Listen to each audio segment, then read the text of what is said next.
Oh, this is like Monday morning before the inauguration, about 10:30 in the morning. And here, let me show you what I see here. Now, this is downtown Washington, D.C. We're down in the heart of the... Hey, and there's gates and checkpoints all over this place. Yeah. And check not like in Czechoslovakia, but they're checking ID, checking twice. Not so much for pedestrian. Actually, we were stopped from going into Constitution F and a block or two, so even pedestrians couldn't go there. But we could go most of the other streets, particularly going north and south. See, this is how they're checking. I think, see, if you work here, they have checkpoints to make sure you work there, and they even make you call your boss and all kinds of weird stuff.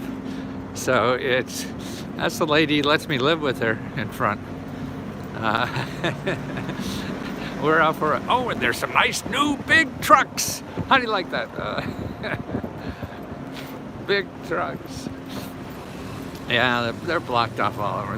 The whole town is locked down. Yeah, and I guess it's going to be for a couple days after the election. Yay! I'm still here. Great. Hey, Joseph.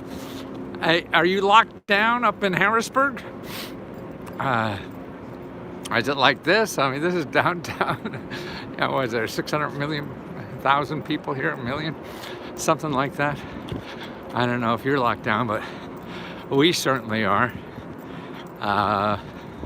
But what I want to talk about, I just heard an announcement today that Biden's announced a new head of the Consumer Financial Protection Agency. And that is a great site for anybody who needs help fighting a mean creditor. So if somebody screws around with your money, you don't feel you're treated fairly, this office, and if you go to consumerfinance.gov and you go to complaint, they will investigate, they say, within 2 weeks. Now, the last administration, the one that's leaving town tomorrow, yes, you're locked down in Harrisburg, they didn't like the consumer finance protection. And they were really, the guys running it actually were friends of... I'm a human rights defender and training, and I'm training here, and I'm asking for some money to get my hotel room here in Tomato, and my laptop has been stolen. Wow. Cell phone out of a hotel in Miami. I'm living a best fine vacation. Maybe. I promise I'll repay you if you ever see my name again. I see. Oh yes, we live in town. Yeah, no. Is this protesting what's happening here? Or me? No. He's doing something else. He's doing a live right now. Oh, okay. That's okay. Thank you for helping me. So, human rights defender, what does that mean? What does that mean? It means that they're trying to get it to be a protected class in a treaty under international law and here as well. It may be, with the Biden administration, it might be recognized and protected. What, human rights or what? I don't know. It's a human rights defender. They might, I think that's genius. I just would prefer to do something else with my time right now. Get home is one thing. Exactly. Good luck. Well, D.C., they're still protesters, right? Not even sure what it was for. So, the consumerfinance.gov.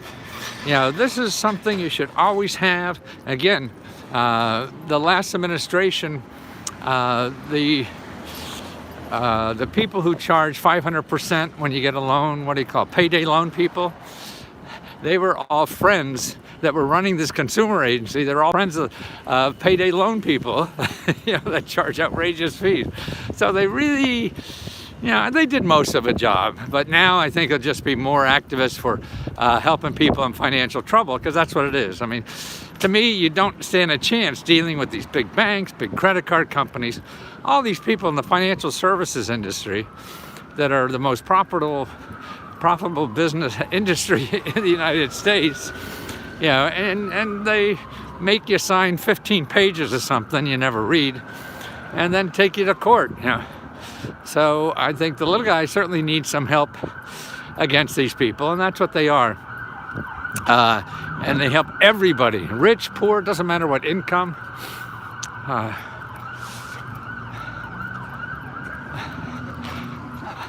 A little more traffic up here. Yeah. Yeah. Watch you see.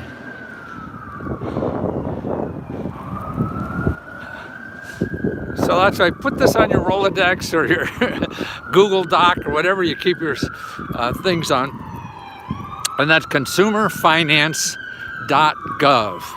And you just look there for a complaint. It's also a good source to find about student loan information. They're very good on that. And almost anything. I mean, they have some good reports that are fair, because otherwise you're going to go on the internet and find somebody who's going to sell you something, either sell you money or sell you legal services or whatever. All these people are for free.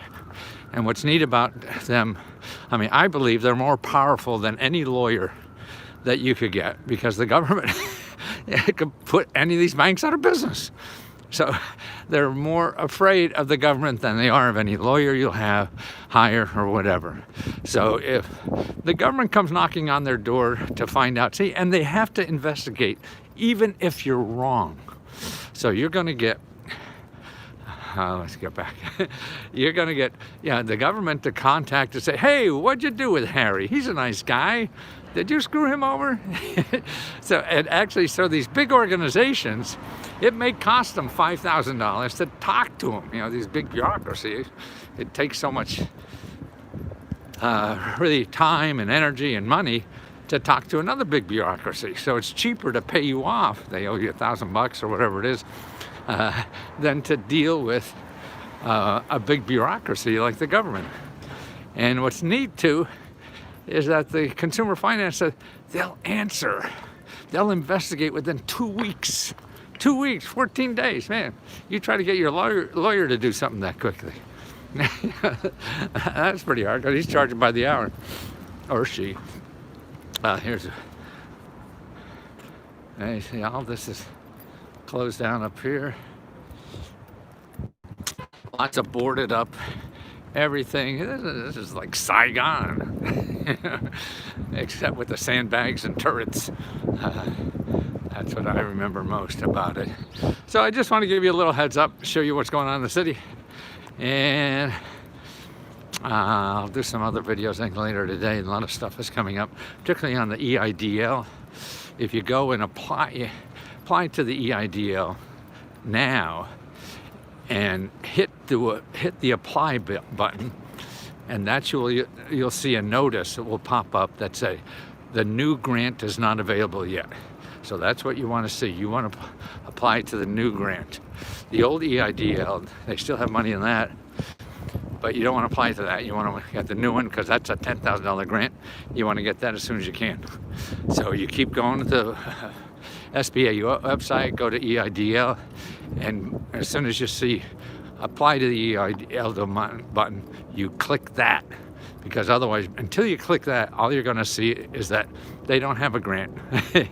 So you have to click the apply button to see when the grant's going to come. Okay? So I'll talk to you later. Take care.